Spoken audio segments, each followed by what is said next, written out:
I'll do a hello, ladies. How about that? No. No? No hello, No. ladies? Oh. No. You don't like the ladies, huh? You don't like the three ladies that probably watch this show, and that's optimistic at best.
And hello, welcome to another one of Foundry Files, number 44. 6 to go, Murph. Just 6 to go. 50?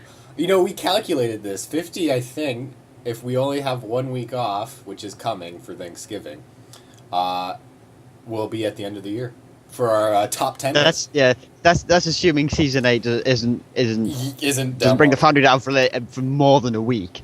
We've got 2 of those weeks covered, and I'm hoping it's either going to be the end of this year or the beginning of this year. But anyway, I'm Wee Wee. That's Hi. that person over there. It's on my shirt because I always forget. That explains a lot. Yeah. But anyway, we have quite a bit this week, Murph, don't we? What do we have? Well, we've got some Foundry news that hit. I believe it was Tribble, and I think it's going to hit Holodeck soon, hopefully. So that's good. And this is some stuff that I'm happy to see. This is in Season 8, because I made the prediction. There's going to be no Foundry stuff with Season 8. I'm counting this with Season 8, even if it comes a little bit before. And then there was a G&T interview. We'll cover quick points, but you should probably just go listen to that yourself and check it out. But Quite long. Yep. It's in the supplemental, so if you want to go check out the supplemental, you can hear it directly there. It's on the Stowe website and stuff, so go check around there. But we will cover the points from what we've heard in that. And then we have our review of, what have we been reviewing recently? Oh, right, the Purity series. It's not like we forgot after all 5 weeks and skipped the last part. No, we did play the last part, so we will wrap up our review of the series then. And then next week, usually we would be off next week because I believe Foundry is down by the time we shoot the next episode. But we will be interviewing the authors of the series to get their comments on making the series and stuff like that. So we won't be off, but the following week we will be because that's Thanksgiving and I'm not here. And Foundry's going to be down. Yeah. It's usually 2 weeks. We are still doing Klingon month towards the end of this year, and if the Foundry's down for long enough and we miss a few weeks, we'll probably bleed over into January depending on what happens. But I want to get at least 3 or 4 missions in, at least Klingon missions. We've already had a couple of submissions through our email system, finalfiles@gmail.com. Send them in. And we'll probably be looking for more if we don't have enough. But as of right now, I want to get at least 4 weeks in for Klingon month, so I expect that in the future. Yeah, so it might be Klingon month and then some. So send them in. And you know what? Before we roll into the news, I think we should mention, Foundry's going to be down, people. So expect that. Who knows how long? We don't know how long. I'm estimating 2 weeks. I don't see this as being a big patch that's going to break the Foundry like Legacy of Romulus was, and because both Legacy of Romulus and Season 4 were huge patches that broke the Foundry completely. All the other small ones, like about this time of year, are usually not breaking the Foundry. It's usually like 2 weeks. But the funny thing, and we mentioned this before the episode, was we both almost got back into working on our missions this week. I was working in the Foundry on my that's happened to me every time. It happened to me before Season 6, and it's happened to me before Season... I don't think it happened in Season 7, but I think it happened in Legacy of Romulus, and now it's happening again. For at least maybe a week or two before a new season comes out, all of a sudden it's like, oh, we can get back into the Foundry. And then all of a sudden, the Foundry comes out for a week because it's a new season. It ruins your authoring. And depending on how bad it is, how badly screwed up it is, if at all, then we might lose interest, and it's usually the kids. It's like, our minds are in sort of this paradox, circular thing where we just can't get interested enough halfway through the season. I know. We have to get into it before the next one, and then it comes down, and it's like, that is not fair. I don't know It's just what not it is fair. with my timing, because it was like this week I I've know. had so much free time. I don't know what's going on. And I was like, oh, I could work on my what's the point? It's going to be down in a week. So I went and played a few extra missions. I've just generally not been interested, but all of a sudden, the past couple of weeks, I've been sort of like, well, maybe I could develop it a little bit more, and then it's going to be Tuesday, and then it's going to be down. Yeah, so that's sad. I really wish they didn't have to take the Foundry down for that long. And I know they don't have to, because I'm pretty sure I've seen on Neverwinter, when the Foundry's down, everybody over there goes, upset. Well, it's part of the game, isn't it, though, Neverwinter? It's not so much of a big part here. It's made by the same company, and from what I've heard on every other podcast with people who know how tech works beyond Magic Wizard in a box, they say code can do anything. So I assume that means at some point they could fix the frickin' Foundry so it's not down for a month. But that's just me. I still think there's a magic wizard named Pablo in my computer working everything. So, but Pablo's telling me I should shut up, not talk about him since he's a secret agent, and talk about the Foundry news. So why don't we roll into our Foundry news? Sorry. That's good. Pablo.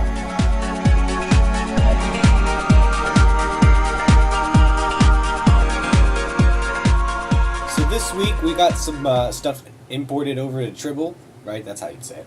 And so what's over there on Tribble right now, Wee Wee? What do we get? Well, we got a few patch notes, some rather lengthy patch notes. Very. It's not just the brief things. So bear with me here. The first point is, when a UGC mission is completed by someone who is not the author, the review screen pops up, as per usual. There will now be tags, drop-down button, that you can click on that will allow you to select any number of tags. Clicking on one should show a checkbox on it without closing the drop-down menu. That's the first bit of good news. And part two is, when you search the Foundry missions, nice face, Mo, there will now be a histogram beneath the mission ratings that show how many times a mission has been tagged with various tags. But, finally, if you scroll through the search of mission, upon choosing custom from the drop-down menu, you will see three new search parameters at the bottom. These drop-down menus will have lists just like the ones when you reviewed the mission. One drop-down list is a list of tags that must be included in the histogram of the mission for it to show up. One drop-down is the list of tags where you at least the tags must show up, and one drop-down is list of tags to exclude if you must search completely. Wait, hold on. That was a mouthful. Belly clap. Belly clap. Yep, belly clap. Belly clap. That deserved a belly clap. Now, I'll just like to point out, wasn't it said that you can only have up to 3 tags per mission? Is it 3 tags per mission? They said a lot of things somewhere. because they didn't know how to do tags. I remember hearing about that and a few I heard that as recommendations. Now, since it's not in the patch notes, we can't assume anything because when we assume, agreed. we're wrong. But this is on Tribble. I haven't had a chance to check it out because I don't have Tribble patched in anything like that anymore. So because I don't test. I usually like to patch it before a season comes out, just like so I don't have to wait as long. I don't have to wait like an hour. I usually before. patch it, but they don't have a Tribble test weekend this time. What's up with that? I wanted a Tribble. Go listen to the GNT show for details on that, by the way. Oh, and the I should TARDIS listen to that. Never mind. Never mind the TARDIS. But anyway, the thing about it is, a few people I've noticed are a bit skeptical on this because it's reviewer made tags. So what we could do is, I could go into Murphy's mission, and then I could tag it story mission, gameplay mission. Then I can make it say something else random, say like grind or combat or expertise or dilithium mission or something like that. Something that's basically not entirely appropriate to what the mission actually is. So there is potential abuse of the system there. But to be honest, though, in whatever circumstance you have, whenever you introduce a feature, there's always some kind of flip side, and this, to be honest, is no different. So it's something that it's something that hasn't been needed, but it's the downside is not something we can enforce to prevent. Yeah, I'm hopeful that it doesn't get abused, but seeing as Admiral Bobo is now like, actually, hold on, we have to have an update. Where in the world is Admiral Bobo? Admiral Bobo has been pushed down 1 spot thanks to Purity 6, so that's where it's at now. But yeah. Yeah, the thing about that is Purity 6 hasn't been out that long. So that'll probably drop down below. Yeah, but anyway, Bobo's at number 5. That obviously shows abuse of the 5-star rating system in some way, because, come on, that's not a number 5 mission made in the Foundry. But, yeah, I could see abuse of the tag system just to make it like, oh, I want everybody to find my mission, or people are like, oh, we'll just say this exploit grinder is a story mission, because everybody's okay with those. The thing about it is, it shows... like it says in the patch notes, it shows how many times this mission has been tagged for a specific thing. So we can get to see how many people have actually tagged this mission as a story. So that comes down to how many grinders are willing to falsely advertise things if they feel like falsely advertising. I don't know if making it author also able to tag too would be nice, like what they intend, and then people vote and stuff. I'll have to see the system to work, because I honestly don't want to make suggestions on how to prove it until I see it. We shouldn't assume anything at this point. This is just all speculation of what could happen. But until we actually see the system in action, we can't really determine what exactly is going to happen, because, predicting the future. But it is a good step forward to at least have some sort of tags there now. If this works, it will solve a lot of problems. It will. It will make it easy to determine which one's an actual story mission, or a grind mission just for accolades or dilithium or expertise. The only little nitpick I'm going to have is, even though they might have tags now, they still need to make it that you still don't get just the 50 missions on that list. You need to be able to either click a button so you can get another 50 or something like that. So it's not just these are the only 50 missions that exist, unless you know what to search for. That needs to be fixed. So I'm hoping that comes soon, unless they just left it out of the patch notes. We know in the past Foundry's been left out of patch notes. Shame on you guys. But anyway, we get to get an interview with Gecko on the G&T show, and I'm giving a thank you, Drogan, because we did not have time to listen to the full interview this week. I was busy losing at board games. But yeah, so he gave us a few bullet points for the community to grab, so I just grabbed those. So we'll see what he had to say in the interview. But do go give it a listen, so you can get it directly there, because that's always good. But if you're just one of those people who don't have time, or you want a sneak peek, here's what was said. So some things that are potentially coming with Season 8, and actually this first one is confirmed now with these Tribble patch notes, is the Neverwinter category system, so players can tag missions. We just covered that, so we know that's coming. It's on Tribble. And then the follow author function. I like this. That's the subscription thing, isn't it? Subscribe to an author. Yeah. That's like something that you think at first, you're like, why wasn't this in it first? Because you think of YouTube or something, you have subscribe and all those type of things. So it's great that the Foundry now has this, because if you've got a favorite Foundry author, everybody has their own favorite Foundry author, so you can just go click and know when they make a new mission, which is very good. Well, I wouldn't say everybody. You think there's somebody out there who doesn't have a favorite Foundry author? At least one. There will be people out there who are like, I like this mission, but then they don't like another mission by the author, and I don't like this mission. I'm not entirely enthusiastic about the author, but I do like the mission. I'll go for something else. There's this mission I also like just the same, but it's by a different author. So there will be people out there like those people are weird. They're not real. They're not in my reality. But anyway, and then what's we got here? Note: I have not seen these in Tribble patch notes, and in my testing, I have not looked at the review/search system. Oh, this was Drogan saying it. So at the time when he made these, he did not see them, but they're on there now. At least I don't think the follow option's not on there yet, but it might have snuck in. But I'm assuming that's coming, because it sounds like something that is easy to implement, as it is in Neverwinter. They did say anything in Neverwinter is going to be easy to throw in. And what do we got here that they're planning for Season 8 and beyond, Wee-Wee? Well, it says continuing to work on bigger features for later, possibly in between seasons or in Season 9. And he says, quote, a dozen or so features, but they are holding off on announcing some of them. So I'm actually interested in what stage they are. And the second point is, goal is to get, another quote here, get the damn thing out of beta. Now, I've heard that quote quite a couple of times, and it's completely true as well. This thing needs to be out of beta. And actually, this is something I really should have done a long time ago, and mentioned it a really long time ago when we first mentioned it. It's actually 0.8 Foundry right now. It's not actually 1.0. I was gonna say, yeah, I don't feel like it's out of beta yet. It's something I finally managed to get. Finally managed to get around to, even though it's just clicking a couple of buttons. I know, blame me, shoot me, whatever you want to do. But either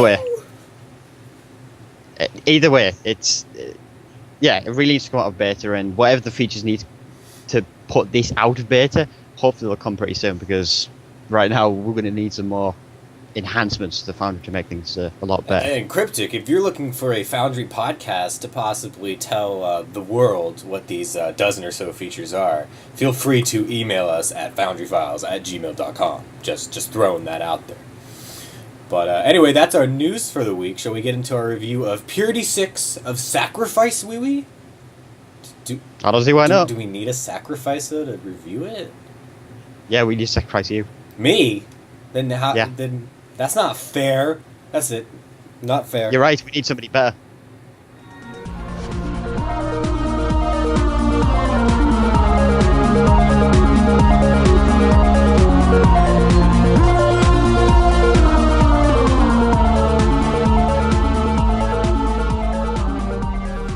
And on to the review for this week. Now, of course, Part 6, Purity 6 of Sacrifice. Part 6 of the Purity series. It's the final part, and we'll possibly be doing an interview next week to talk about how the authors did all this, but let's get on to this mission. As of this recording, it has 924 players with an average star rating of 4.72. Oh, that's wrong.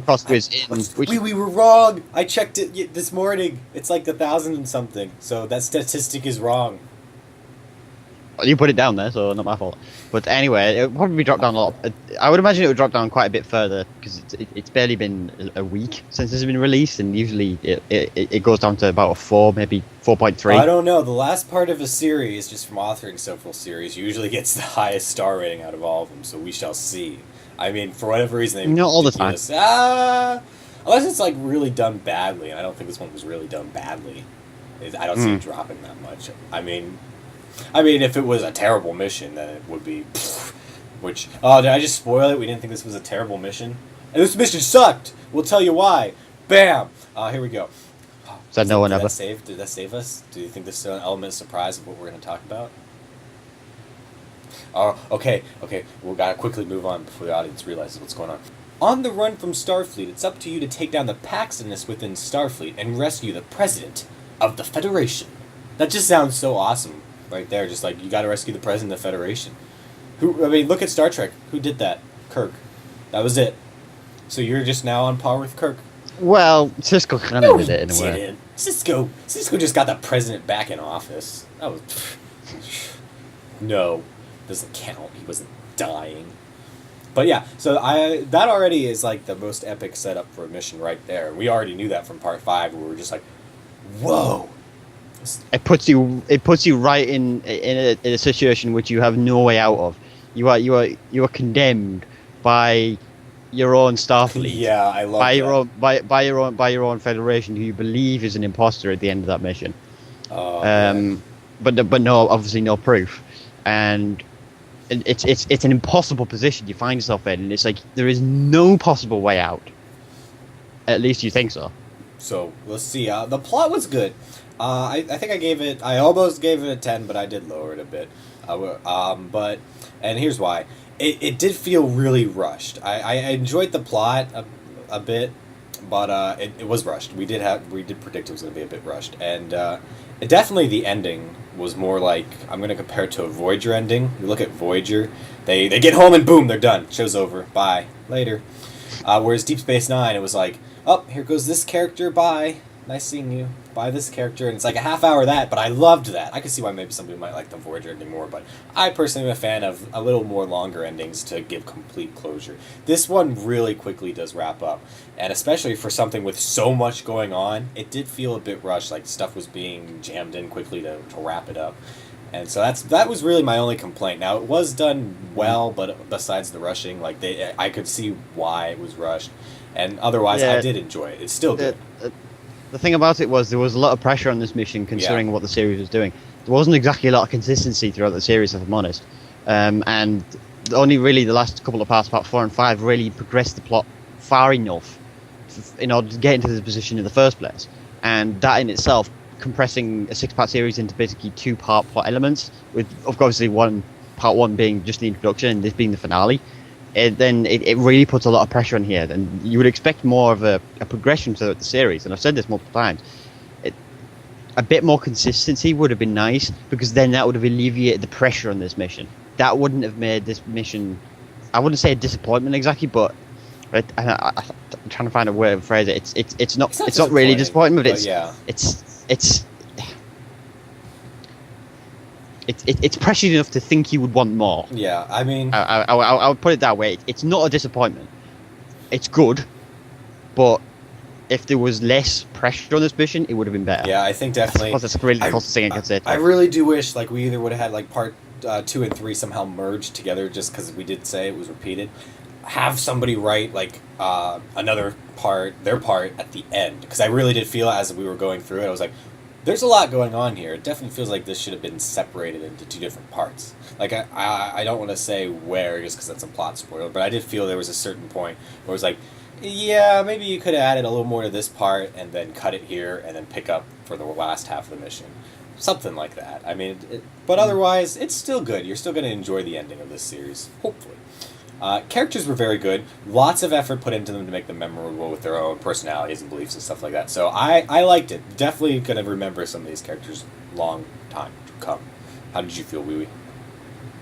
I think it was a good character wrap-up. We had a few characters which obviously made a bit of a turnabout in the last mission.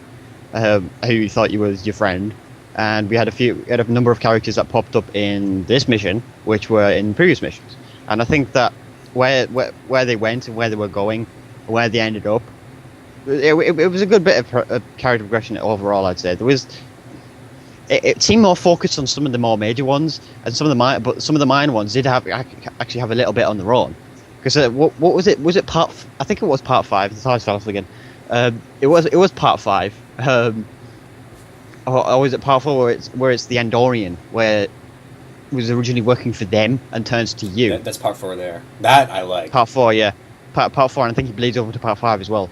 And that little minor detail adds just that little element, and I think that's a good part to have in the series, because in the end of this mission, you do have these number of characters wrapping up their storylines, and a certain little cameo from a certain little ship of yours, Murphy. Yeah, we should go back to plot real quick for a second. Yeah, there actually was a plot hole. I was flying my ship around, and my past ship was in the battle, so I don't know if that's what was going on there. No, I know future me time travels, so maybe he was screwing some with stuff, but I wish there was a little more clarity on that, on why there were 2 of my ship there when I played this mission. It was kind of weird. Dialogue was well written. My only complaint I will say about the dialogue is I did find it really well written, but I think I would have given it a bit of a higher score if it would have continued with all the branching dialogue we saw in part 5, because that was some of the best I'd seen, and it wasn't in this mission. It was just, you usually just had one option, sometimes 2, but it was pretty straight. And I did find a few of the dialogue choices did not fit my captain at all, which is weird, because I rarely do get really picky about this, but in this mission I did. Because it's all relative to who you're playing, but I can see your point. There's like I would lines. imagine a few people felt the same way. There's like 2 lines, and it's during like the end climax, where I get that you have to be fast in order to accomplish your goals, and people are dying, and you really do need to pick up the pace to stop the bad guys. But the way my captain was talking, it just didn't feel like my captain would be like, oh, they're dead, who cares, move on. That's how it came across to me, and I didn't like that. Well, at the same time, that's what kind of had to happen, given the situation at hand, and given about 90% of all the climaxes ever, if anybody dies in that circumstance, you wouldn't expect them to stick around, because that would just take longer. And picking up the pace, I don't really see could have really been done here, because you were going as quickly as you could. It's just they reacted a lot faster than you did. Yeah. I was just like, my captain would have been like, damn, we're losing Federation people to other Federation people. It's more just, it wasn't like, that's how I think he would have reacted. And this was more like, oh no, they're dying, we gotta keep going with the mission. Boo-hoo. Yeah, that's actually a good point there. I didn't really spot a lot of emotional dialogue option alternatives in this mission. I think maybe even in the previous mission. I mean, in the previous mission had a fantastic number of alternate dialogue, but I didn't really see any emotional stances considering what was happening. I mean, it was Fed versus Fed. Yeah, there has got to be some kind of emotional stance there. It's like, you're a Federation officer. Starfleet's compressing on itself with everybody sieging it from all sides, with a mass ancient race ready to take over back its home world and the rest of the galaxy. And it's like, you're not getting emotional? You're a hell of a captain. I was thinking about that. That's good. But a bit of alternate dialogue to say that for those people who think their characters should go that direction would have been nice. I was thinking about that because I'm like, isn't the galaxy in chaos right now, fighting each other, and now we're caving in on ourselves? And I started maybe think, are the Iconians involved in some? What's going? There's so much that wasn't hit.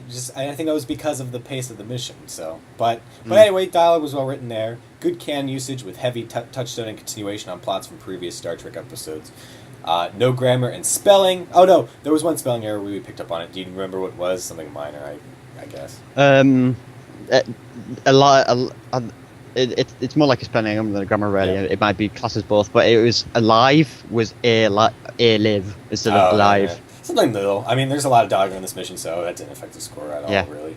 Story checks in at 9.29, our 6th ranked in the story category. So, still, there's a few little nitpicks there, but it's still a very good story compared to other ones.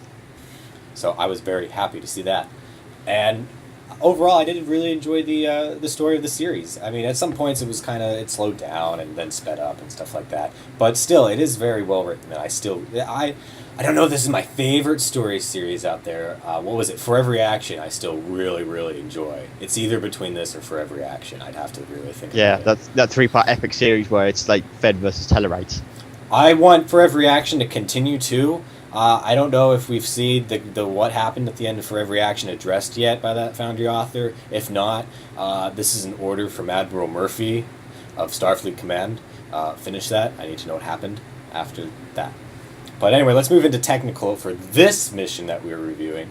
Map usage was great, with heavy customization throughout the mission, which was cool. There was a camp you go to I really enjoyed. Oh my god, you get to go to the Federation Council room. Loved that. That looks like it was taken right out of a movie, honestly. Because I walked in there, and I immediately knew, I hadn't read where the map was, I just knew we were on Earth somewhere, and I looked and saw, oh, this is the Federation Council room. Look up the map title. Yep. It's so spot on to what you would have seen in the show. A few modifications, of course, because it's hard to get for every detail. But you can tell. You walk in there and you're just like, nice. It's really well done. So I liked that quite a bit. And then there's some other maps you'll go on top of. I did like that where the ending climax took place on. That was just cool. So, of course, I geeked out over that. I was like, oh, this is kind of cool. So maps were good there. I think the only really pre-made one used was Earth when you go there.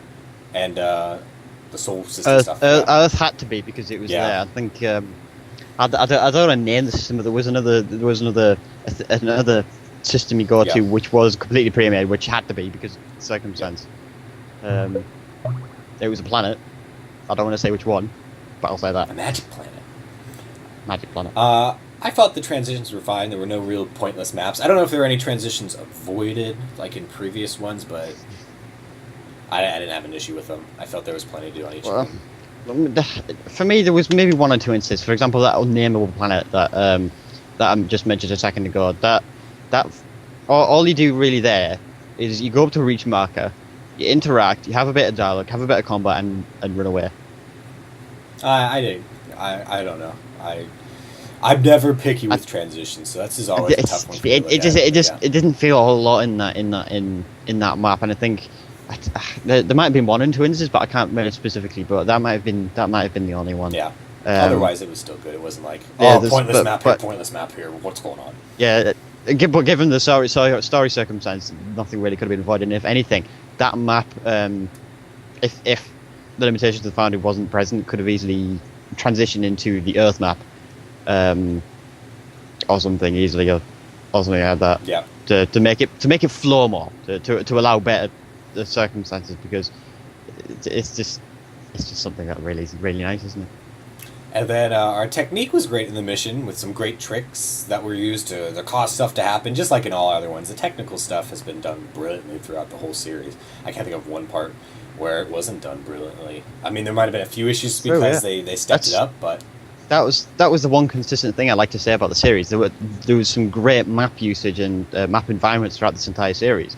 I mean, we have our own little stories and story and gameplay, but technical was one of the most consistent parts of the entire series, and I really like that. Yeah, I mean, you can definitely. It's kind of like the feature episodes. The feature episodes, it seems like they get a lot more effort on the technical stuff. They always feel like they have to do something new with tech, and it kind of felt the same way here. But I liked the way it was done here because it was always for the story and stuff like that.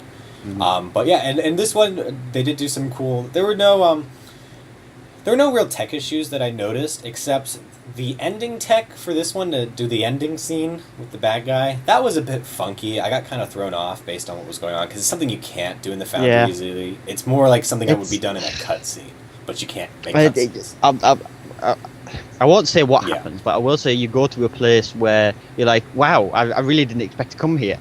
And then you look around and you're like, this doesn't look anything like what it would be. And it was as close as you could get. I gave it a little leeway. It was as close as you could get, and it was a great achievement for actually going there in the first place. It was good. But there are some real technical limitations that really made it a bit underwhelming. I know they couldn't help it, but it just felt a bit... It didn't feel right. Yeah, I know when something happens in that scene, I was just like, wait, what just happened? I mean, I got out of the zone. Like, I got out of the immersion just because I was trying to wrap my head around what had just happened because of the technical workarounds to try to make this scene possible. So it is tough to pull off, but again, that was the only nitpick there I had.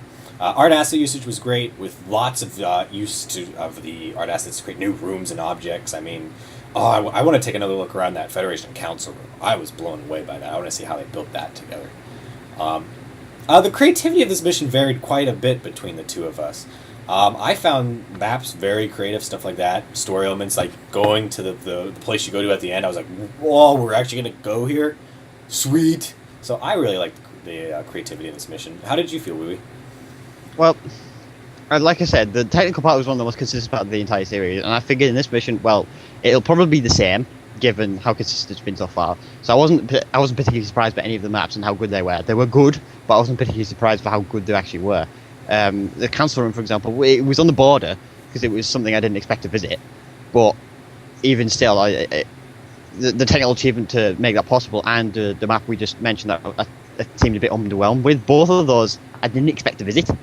But I didn't seem sort of surprised that we visited there at the same time, given the technical achievement so far in this series. And it's as for story, like I said, it's a bit more of a burden on this part. So I didn't really particularly like some of the things that were done, as in like there were no particular surprises. It was just sort of like you would expect this to end. Oh, look, it ended that way. Yeah, that's really what this part was for. Okay. Yeah, and then gameplay I'll get into a little bit. So it's I wasn't particularly surprised about the mission, if I'm honest. It was good. I did like the entire mission, but I wasn't nothing really eye catching because they've done it so consistently for technical. User help could have used a bit of improvement. There were some instructions that again were more story summary. So that's something, there's a few categories in here that I know it was built by different authors, and that's why we've had some fluctuations in the score in certain categories, because it's a different author working on it. But there's a few things I do feel need to be consistent, and I definitely think user help is one of them, because again, the story summaries for what you have to do, I'm not a personal fan of that. I always think you should have clear instructions where to go, even if it's easy, just in case. And then some Foundry limitations. Within the scene of that mission for the cutscene, there were some Foundry limitations used there. There might have been a few other little ones, but there weren't really any. Did you have any, Rui, that you can think of? I mean, there weren't a lot, but there was a little bit. Foundry limitations, the map at the end, which we mentioned, which is kind of unhelpful and unavoidable, and a couple of transition maps, like I said, between the unknowable planet and Earth, and there might have been one or two combat instances, but I suppose reskin is not really a limitation, but it's sort of like a convenience, which really isn't a limitation. Which of course is throughout the series they use the mirror squads as the enemy ships, and it's a limitation because you can't actually put them Federation, but there's exactly the same anyway, yeah, so it's not really a limitation. You just gotta reskin them. Yeah.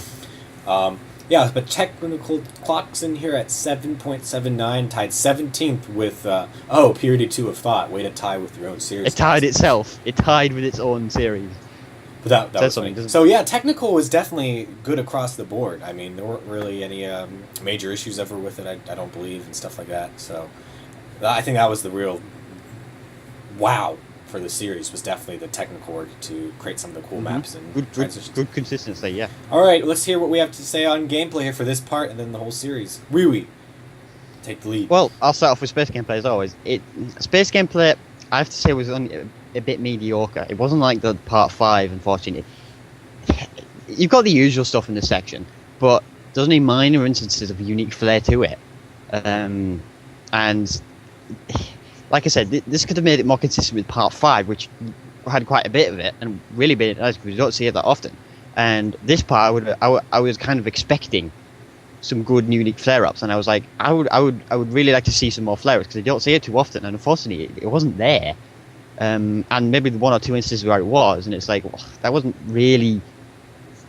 It wasn't really either surprising or outstanding for me for really to be a flare-up for me to really make it stand out that much. And it's kind of unfortunate as well because I really would like to see more space gameplay really get up there on the sides of combat, because combat's easy to do. There's a really. little one that I sort of forgot about, but there's like the thing where you get to pick a DOF to on a mission. That was okay. I mean, it didn't really like go, oh my god, I'm picking a DOF, because it doesn't have a huge effect on the mission other than you just pick somebody. But that was kind of cool. Yeah, that was one of the instances I said that I mentioned, but I don't think it really affects. That was really the only thing. I mean, you've got space combat as always, but and I have to say, it was extremely engaging. Unlike space gameplay, if I'm honest, there was some really enjoyably large battles throughout the mission, especially towards the end of the mission. I mean, that huge, ridiculously big battle at the end was incredible. I mean, there's a good variety of mobs used, especially in that battle, with the major part of the combat towards the end of the mission. You have a few different mobs littered throughout the mission before that, but the major part of it is towards the end, and I think both of us were kind of looking forward to this. We knew it was but there is a great deal of allies in that as well, which is both unsurprising and expected. So maybe you can take away from it, but not really, because that battle was great nonetheless. Yeah, the thing I really liked about this was that huge space battle, completely optional. And it fits with the story, too, because you're not supposed to be taking place in this. You have to work your way through this mess that's going on to get to a location on the other end of it. Yeah. And I did that, and it was so cool. The objective, yeah. Because I was flying through it, and people were shooting at me, and I'd shoot back and be like, no, I gotta get to this place, leave me alone. Yeah, the objective even says, like, make your way to this location. And there's, like, 2 different major battles in between you and that location. And you can either go around it or straight through it, and that's why it says make your way to it or fight your way to it, because it's either going to assume you're either going to go around it or go through it, because either way you're probably going to engage somebody because it's going to be a stray or something. Yep. But there is of course a bit of ground as well besides that, and I have to say, unfortunately, both ground gameplay and combat was a lot like space in both instances. I mean, the points I've just covered for both space, they do apply to ground as well. You've got the usual stuff, but no real flare-ups for gameplay, and there are some really enjoyable large ground combat instances as well, I think, in a couple of ground instances, but again, a bit more consistency and variety from part 5 would have been nice to really make it like stand out on gameplay, because we don't really see it that often. Yeah, the one thing I will say for ground combat that I really liked was you go into like a camp or something, and the thing I do like is that you can choose to go stealthily through it.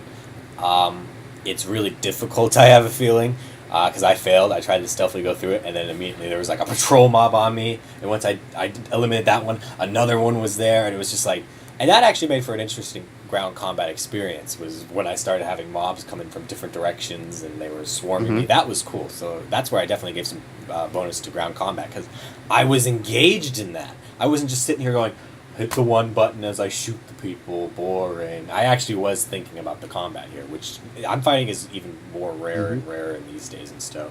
So I was very happy with that, so thumbs up there. Definitely. There is, of course, a bit of replayability as well. And, well, it's like... we were expecting an alternate ending. I'm just going to say that right now. And unfortunately, there's not actually one there. It's just an ending. Yeah, I don't know if I was expecting an alternate ending. I would have liked one maybe, but I was at least expecting at least some multipath stuff. We didn't even really get... Yeah. I mean, the DOF thing, it could have been multipathed, but it didn't turn out to be. It was just pick your DOF that's going to go on the mission. It doesn't matter anymore. The only real circumstance that I would potentially see for a series like this, that why I didn't have an alternate ending, is that this story is going to relate to a future series or a future mission that refers back to this, and that's that's really the only real circumstance I could see. I mean, you've got alternate dialogue, but it's limited, not like Part 5, which is like a billion stuff of alternate dialogue where it's like, am I a Vulcan? Am I a normal human? Am I somebody else? That sort of thing. This mission didn't really have a lot of it. Yeah. I mean, it did get some points for the alternate dialogue with the Boff thing, at least. But yeah, other than that, I think there was one other instance we got 2 choices. That was it. Mm-hmm. So it would have been nice to have a few options. Yeah, gameplay scored an overall 7.00, perfect 7, nice. And it tied 30th with itself again, Part 4 of Vision, and The Prisoner, which is Revo's Part 3 of his Klingon series. So overall, I did gameplay. This is a tough one for me. I did not. Gameplay was okay in this series. It wasn't. It was great at some points. Definitely like part 5 and 6, but. Yeah, I'd say it's a good end to the series overall, with some decent overall story and technical achievements, but there are limited game elements, like you just said. And I mean, if we were to suggest things to improve, I think we both say that more consistency in the series as a whole would have been nice, not just in story and gameplay flaw, but this consistency should really be present throughout any series, collaboration or not. So there's not too much of a burden on the final mission to get everything done, as at least the way I see it, this has been done in this mission, in this series. So a little bit of improvement there. I think more consistent flow throughout the series would have improved it a bit more. And an 8.03 with 17th rank put this mission lower than Part 5 to start with. But I think it definitely could have been better up there to his, like I said, a lot more streamlined story rather than a simple like lump of story at the end of the series. Yeah, so I was fine with it.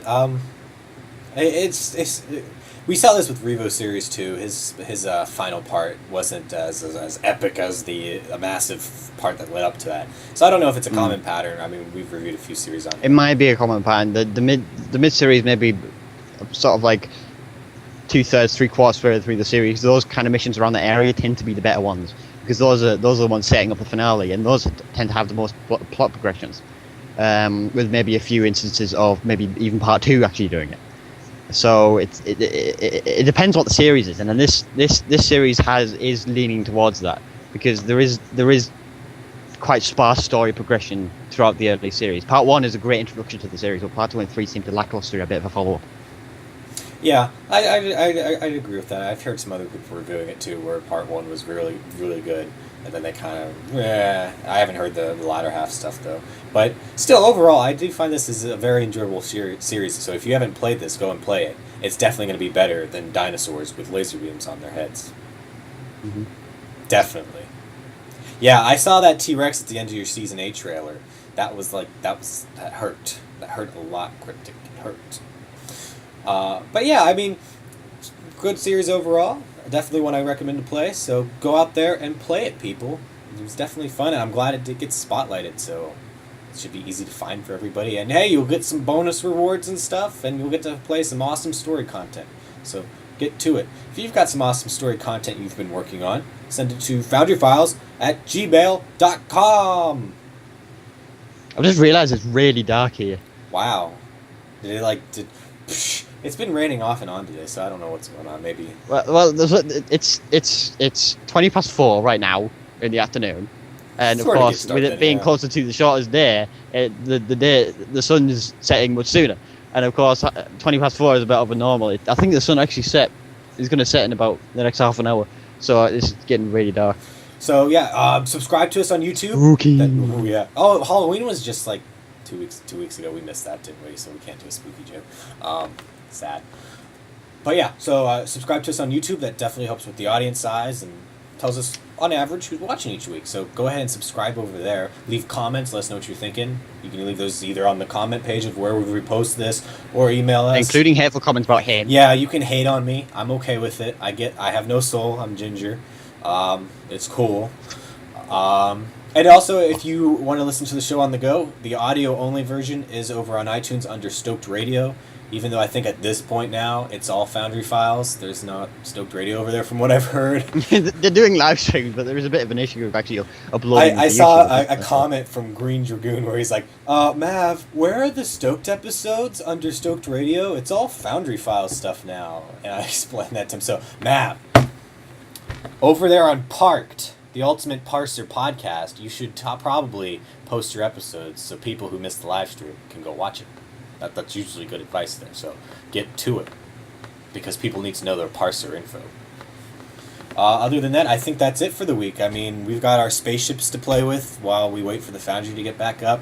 I mean, we'll probably have an awesome Cleon battle against my Fed ship, though mine is quite bigger, as you saw by the picture when you probably posted on this. Yeah. But there's a good reason that I don't like. So, if I'm going to put one of my epic pieces of advice, something to follow for all of time, to live with it for the rest of your life. Wait, we need some fanfare music. Hold on, fanfare music. Okay, go. What do you got? Don't live in the dark.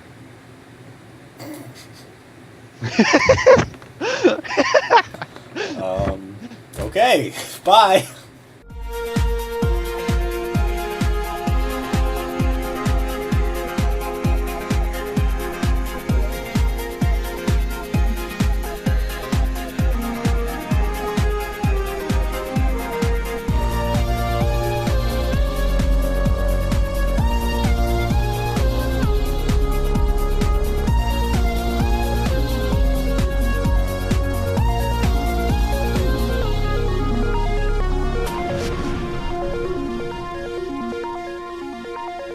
The intro credits, we just flash the title and we move on, and they do it. This changes the show so much. I'm glad they realized that. And the thing about it is, I always think of that episode and that line whenever I see Modern Day Show, because every Modern Day Show does it now. I know, and it's like it's completely true. I mean, I give props. The only shows I know that still have intro credits, what is it?